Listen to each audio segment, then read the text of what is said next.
holds up.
All right, got the 113 on the bench.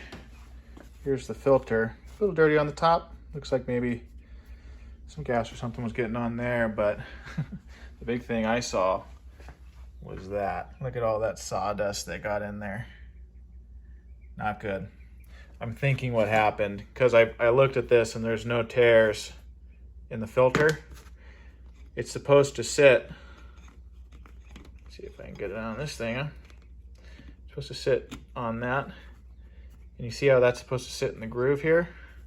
I think it was up, or it was sitting up on top of this. I didn't have it sitting in the right spot. So you have to make sure it goes into the right spot, and then down here, this bottom presses on it. So now we know. I looked at the cylinder. There was no scoring. We didn't really run it too long, so I'll just take it as being fairly lucky right now. Let me blow that out off camera. I'm gonna yank that carb out, and then we'll start tearing it apart and taking a look at what's going on in that. All right, so we got it out. It has a little sawdust on it. There's some in here. See if you guys can get a good look here. Yeah, not the best, but also not the worst for what could have happened. So I think we got pretty lucky there. Let me grab some stuff and we'll see about testing this real fast.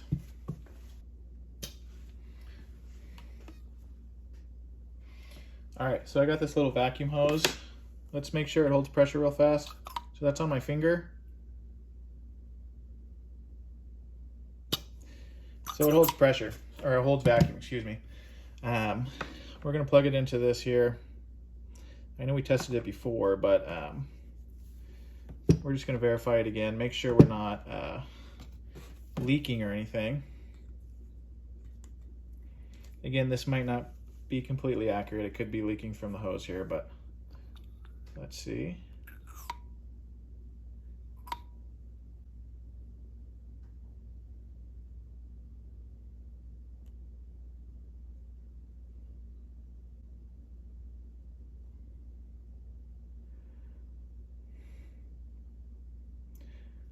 I'm not seeing anything in terms of leaking.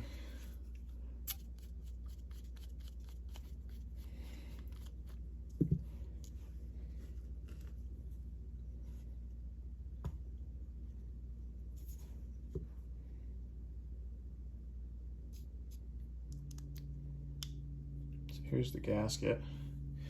The screen, little dirty, nothing that would block or anything, but here's the pump. So if you see here, this flap isn't seating. I'll see if I have another one, but that could potentially be an issue as well. It should be flat. You see this one here? How that one's flat? This one actually goes down a little bit. And seeing where it sits, I believe it goes like this. It should be seating up against that. So it's like that.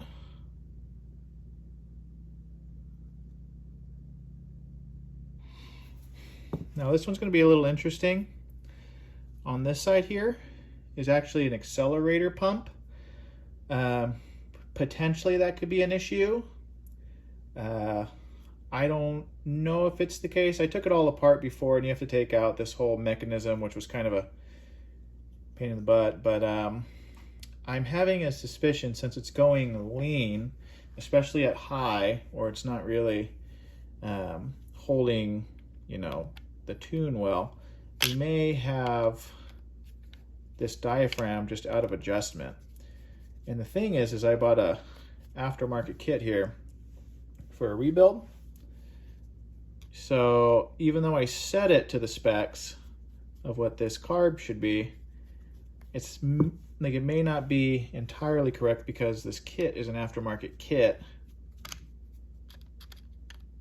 And the needle on the metering diaphragm here, that's what they call this. I'll show you guys in a sec, but that could be a different height. And a lot of it has to do with, there's a lot of different makeups of the same, you know, carb number. So this is a Walbro.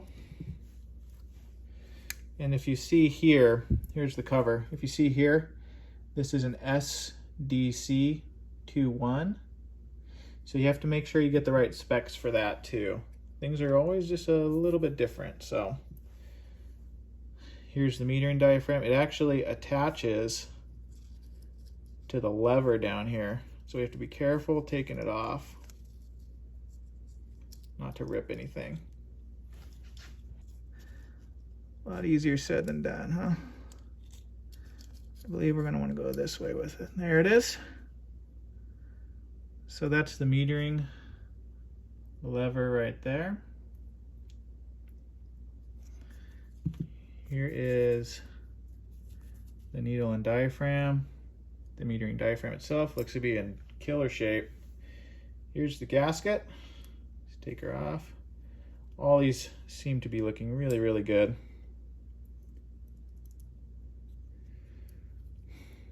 All right. So here's low and high. Let's take these out.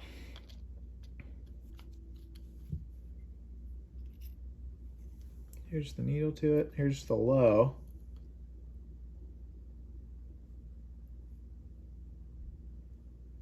There's a little bit of something there, huh?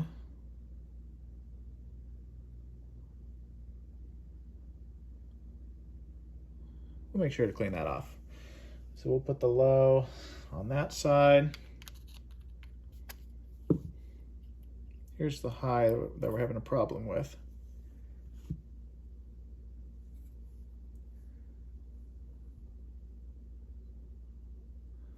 Doesn't look too bad. Put it on this side. All right, so I finally found it. So here is the needle adjustment, the metering level or lever gauge. So you saw we're dealing with an SDC. So you see here, they have it labeled SDC. What this is designed to do is you put it up against here. Let me get a good view for you guys.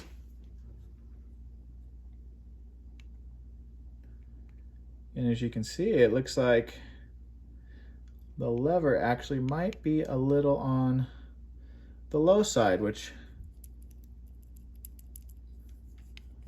would definitely explain our issue. So it should be just touching, but you can see there is a gap, a tiny gap, and that honestly could be it. So what we're gonna do is I just take a screwdriver. Probably, let me go get a smaller one.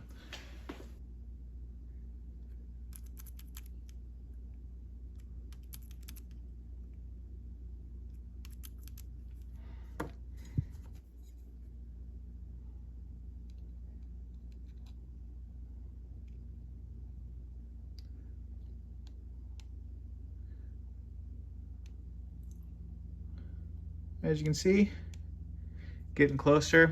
I think I'm gonna do it just because it was running lean. I am gonna do it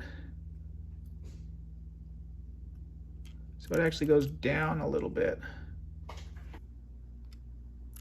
Always push it down too to reset it. Let's see where she's at.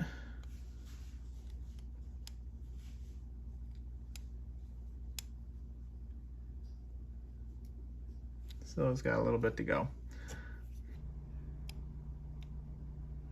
There it is. You know what? I think that'll be fine. I feel like this diaphragm, it was running lean, and now that we had to push it up, I have a feeling that's probably what our issue is. See, again, we'll test it, but little things like that can make a big difference. If it starts leaking while it's running, so it floods the engine all the time, that means that that needle's not shutting off properly. Do I think that's going to happen? Probably not. I think that we actually have a pretty good adjustment, but we're always going to test it. So what I'm going to do is I am going to spray this whole thing down with a little bit of carb cleaner, get a lot of this sawdust out of here. Obviously, we don't want that in there. And I'm going to lightly spray some carb cleaner in the high and the low jet, just to clear it out.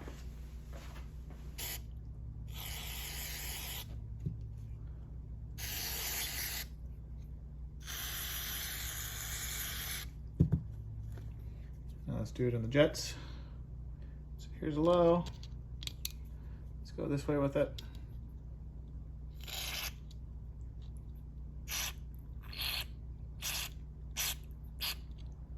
Now high.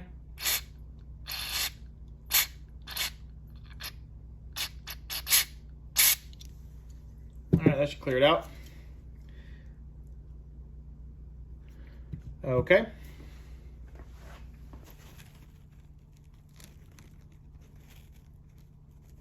Looks okay. Same with the high.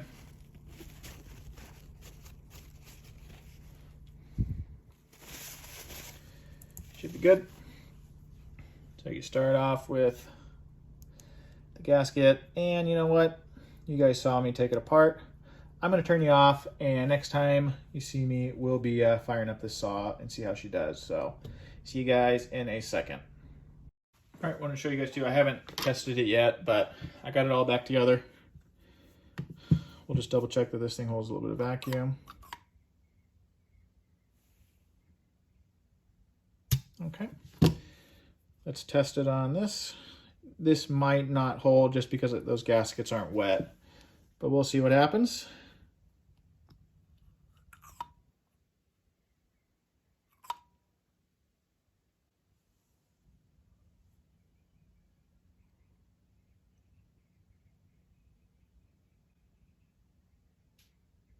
Holding just fine. I think the needle is just right. I don't think we have any issues. So the lever's not causing this to leak vacuum-wise. Blowing on it. So another test you can kind of do. Let me get this hose out here. So another test you can kind of do, and this one's just to listen. So here's where the diaphragm is. You'd hear it coming out of here. I'm going to blow.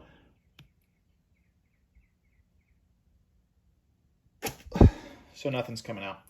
It'd be just like a 4-stroke carburetor where, you know, you flip it upside down and it shouldn't have any air come out of it. If it does, then it's leaking. In this case, I think this is going to be good to put back in. What I'll do, like I said, I'll put it back in. Next time I see you guys, we're going to try to fire it up and see if that's the fix. If not, then we can keep looking. But seeing how low that lever was, even just, you know, that little tiny amount could make it go lean. And blowing out that high jet area, it looked like maybe there was a little bit of a blockage. So hopefully the tune should be good because the rest of the saw seems to be in great condition. So see you guys out there. All right. So we're out here. Just got gas and oil, bar oil in it. So it should be ready to test. Chain's in the right spot. The big thing we're looking for, I haven't primed it or anything, so It should start after, you know, so many pulls, but one of the problems we had last time is that it wasn't starting. It took, you know, manual gas being put into the carburetor just to get enough for it to prime. So we're gonna look at that, and then it should be able to take to adjustment a little bit easier. If that does happen, then we'll get this thing in some wood in a little bit. But let's just see how it responds to, you know, having a cold start. So let's see what it does.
All right.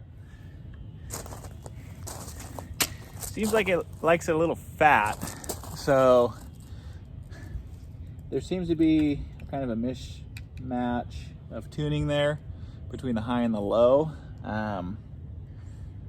You have to get it just right on the low so it doesn't bog out on you when you're, you know, tip it over or whatever. But then you have to have the high a little rich.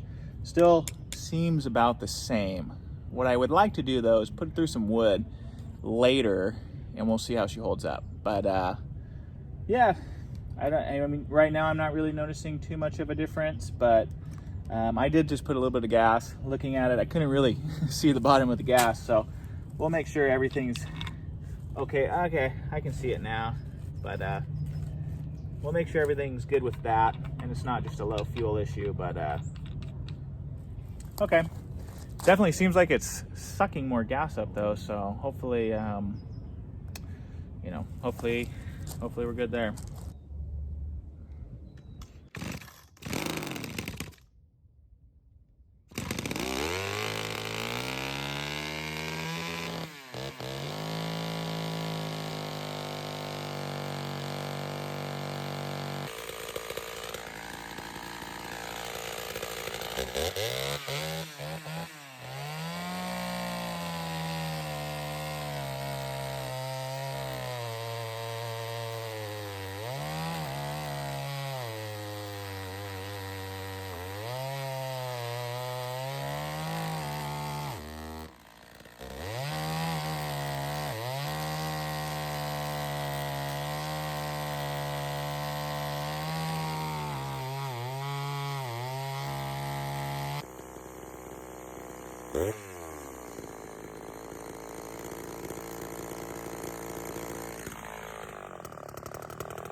All right, I'm putting it away. We'll talk about it in the garage, but I yanked the spark or the air filter off nice and clean. So that's all the problem was. We just didn't have this sitting correctly. So just want to show you guys. So as you can see behind me, the saw is not here. Workbench is actually somewhat clean. We ran that saw after adjusting that metering lever. I think that our starting issue was fixed. Well, I know it was. And then running through the wood, we're actually able to enrich it a bit. After kind of running it, it seems to like running a little bit on the richer side. It wasn't stalling out or anything, or the chain had enough power to get through that wood. Again, that's pretty tough wood, and that bark makes it hard to get through. So sometimes the chain would get caught up there, but otherwise, I think that we found it. It's just an older saw, and it likes to run a little more on the rich side. What does that mean in terms of idle? It just means tipping it forward, I think, is just right now gonna cause it to drop a little bit. There's probably a little bit of fuel not autonomizing correctly. But if that is going to be the worst of it, it seems to be running just fine. Otherwise, idle's great. Has a decent amount of power cutting through wood. I wouldn't put it up there with either the 330 or the 350. 350 has way more power for what is considered the same size engine. I believe they're both 57 cc's. For where this saw is at, again, I haven't done any sort of work to it. It's just kind of stock. I mean, in terms of like porting and stuff like that. But I'd probably put it up there, maybe with one of the bigger Craftsmen. You know, it's like a Craftsman that is like a real pain in the butt to work on and work with. So, and that Carb is just the smallest tunes on it, you know. So I was kind of messing with it there. It's going to need tuning, you know, the more you use it. But other than that, I think that's it. I think, you know, I drained the gas. We looked at that air filter thing, and that was it. The sawdust got in there because the air filter wasn't sitting correctly when we put it back in when we're on that property. But I'm glad we finished it up. Like I said, it's not here. We have her in the shed. It's with the rest of our working saws. So with that noted, that's going to be it for the 113 in terms of getting it running. She's a runner now. We'll use it more. We're going to go back up to that property, and I'm going to bring the 330 and the 113 with me. So hopefully we get some more bucking out of it, possibly even taking down a tree. That'd be kind of fun. Yeah, I want to thank you guys for joining me. I know it was a really long sequence of videos for just kind of getting a saw running, but I think the point of this channel, and again, I'll reiterate it, is that I'm showing you guys everything I'm seeing. So I'm not trying to find things beforehand. I don't test run things before showing you guys. When I started up, that's what I'm seeing for the first time too. So again, you hear this a lot from a lot of channels. This isn't a how-to. This isn't tutorials or any sort of guidance. This is me working on things and having you with me to in the diagnosis process and the testing process and the maintenance process of all of this. Just figuring out these old machines, and from what you guys have been seeing, these old saws and everything, and bringing them back. They love working, so let's keep using them. So again, thank you guys. It was a pleasure, and till next time. So how was that? Well, I think it was a big fat lie. What are you talking about? Your Instagram says you're a small shop restoration and repair channel, and you haven't restored a thing. So you, my friend, are a liar.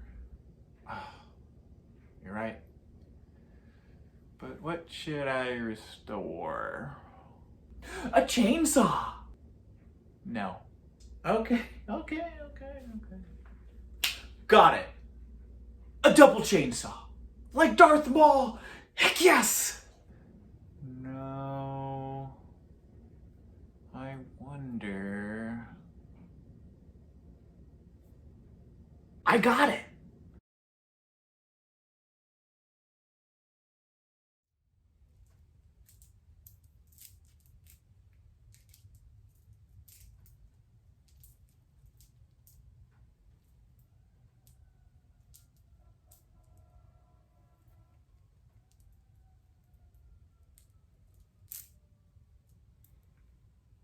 I think we got it. Oh.